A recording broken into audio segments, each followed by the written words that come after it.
Hemos pasado una semana recorriendo Cuba y hoy nos toca escribir el último capítulo de esta tragedia. La tragedia de una isla llena de potencial y recursos naturales que se encuentra en bancarrota. La tragedia de un gobierno limosnero, corrupto, opaco y ratero que no hace más que aplastar el potencial de su gente.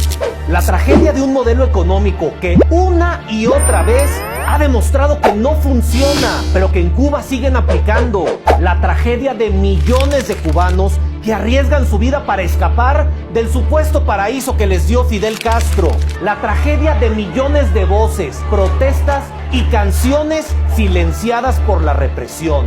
La tragedia de tener todo para salir adelante, pero estar detenidos por culpa de unos gobernantes corruptos, zánganos y parásitos. La tragedia de dejar a múltiples generaciones de cubanos sin patria, sin vida y sin futuro. A ver, raza, ya viene siendo hora de dejar un par de cosas claras sobre el supuesto bloqueo que Cuba dice estar sufriendo. Empezando por lo más básico: el bloqueo no existe. Así que por el amor de Dios, ya dejen de hablar de él. No hay bloqueo, nunca lo hubo, no existe ahorita y nadie tiene encerrada a la isla cubana. ¿Qué es lo que sí existe? Un embargo por parte de Estados Unidos. ¿Y qué fregados es un embargo? Pues simplemente significa que las empresas de Estados Unidos no pueden hacer negocios en Cuba.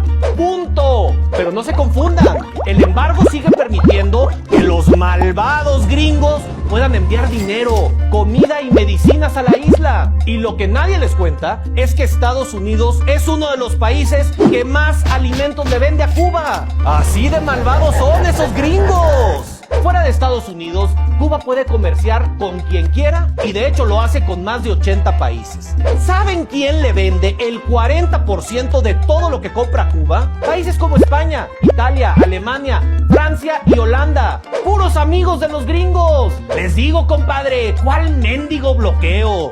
Lo más importante es que Estados Unidos tiene una sola condición para levantar su embargo: que Cuba sea una democracia, que deje de reprimir a su gente y la deje ser libre. ¿Quién podría estar en contra de eso? Así que ya lo saben, el supuesto bloqueo nomás no existe. Y si Cuba está en quiebra, no es por culpa de los gringos, es por culpa de un gobierno autoritario, parásito, represivo y corrupto que no ha permitido a los cubanos tener libertad para innovar, crecer y prosperar. Después de 6 décadas de comunismo, la economía cubana es hoy un reverendo congal. Pero esto siempre ha sido así, porque desde que Fidel Castro declaró su paraíso socialista, el modelo económico cubano nunca pudo sobrevivir sin limosnas. Primero, Cuba dependió de la Unión Soviética, que todos los años le subsidiaba petróleo, alimentos, ropa, colchones, tambores, refrigeradores, estufas, lavadoras, microondas y claro, misiles nucleares que casi causan la Tercera Guerra Mundial. Cuando mamá Rusia se quedó sin lana, Cuba por fin entendió que la solución era olvidar el socialismo y reformar su sistema económico, abrir sus mercados. Obviamente no. Sus líderes limosneros se buscaron a un nuevo padrote, a un señor llamado Hugo Chávez, que le regaló a su novio Fidel todo el petróleo que quisiera. Pero hoy Venezuela está quebrada y también Cuba, viviendo una crisis humanitaria que obliga a millones de familias a pasar días enteros en filas para conseguir los productos más básicos e intentar sobrevivir con migajas. Lo peor es que nunca faltan los intelectuales trasnochados que ignoran este enorme sufrimiento y piden replicar el modelo de Cuba en otros países. A ellos solo queda preguntarles: si tanto les gusta el comunismo, ¿por qué no se van a vivir un rato allá? Miren, si quieren, yo mismo les pago el boleto a La Habana, pero con una condición: tienen que vivir como los cubanos de a pie. ¿Ah, verdad? ¿No que muy revolucionarios? Creo que ya quedó claro. El modelo económico de Cuba ha resultado ser un rotundo y absoluto fracaso. ¿Y quién tiene la culpa? Pues obviamente su clase política, que durante décadas manejó a la economía con las patas, fijando precios, controlando las raciones de comida y aplastando el espíritu de emprendimiento e innovación de los cubanos. Hoy Cuba vive entre la inflación y la devaluación de su moneda, llevando a millones de cubanos a pasar hambre y a quedarse sin futuro, sin patria y sin vida. Con esto ha llegado una de las peores crisis humanitarias en América Latina, donde miles de personas son empujadas a vender todo lo que tienen y a poner en riesgo su vida para escapar del paraíso socialista creado por Fidel Castro. ¿De qué tamaño es este problema? Pues tan solo en el 2021, más de 39,000 cubanos llegaron a la frontera con Estados Unidos. Esta cifra estableció un nuevo récord, pues superó a la crisis de los balseros de 1994. Pero la cosa se pone peor, porque entre octubre del año pasado y febrero del 2022 ya se superó esta cifra, cuando 46,000 migrantes llegaron a pedir asilo a las fronteras del malvado imperio yanqui. Que nadie los engañe, raza. La ideología y el modelo de Cuba nunca han funcionado ni funcionarán. Y cuando alguien les hable de las disque bondades del socialismo, basta con recordarles las imágenes de dolor y sufrimiento que ya todos hemos visto. O usted pregúntese, si Cuba fuera ese paraíso envidiable, ¿por qué nunca vemos a colombianos, argentinos o brasileños arriesgando todo para entrar en ese supuesto jardín del Edén? A ver, raza, imaginen este escenario. Te levantas a trabajar todos los días, te partes la madre y te esfuerzas para cosechar uno de los productos más preciados en el mundo, pero lo haces feliz, soñando con un mejor futuro para ti y para tu familia. Pero a final de mes llega un representante del gobierno y te quita todo lo que has producido. Sería inaceptable, ¿verdad? Pues esta es la realidad para millones de agricultores en Cuba, que todos los días son obligados a entregar el mejor tabaco del mundo a un estado ratero a cambio de unos viles pesos, mientras los sátrapas del gobierno se enriquecen comerciando con este producto en el extranjero. Y esto no solo sucede en el campo, el Estado controla absolutamente todo en Cuba. Ellos deciden dónde puedes trabajar, qué productos puedes vender y en cuánto los puedes vender.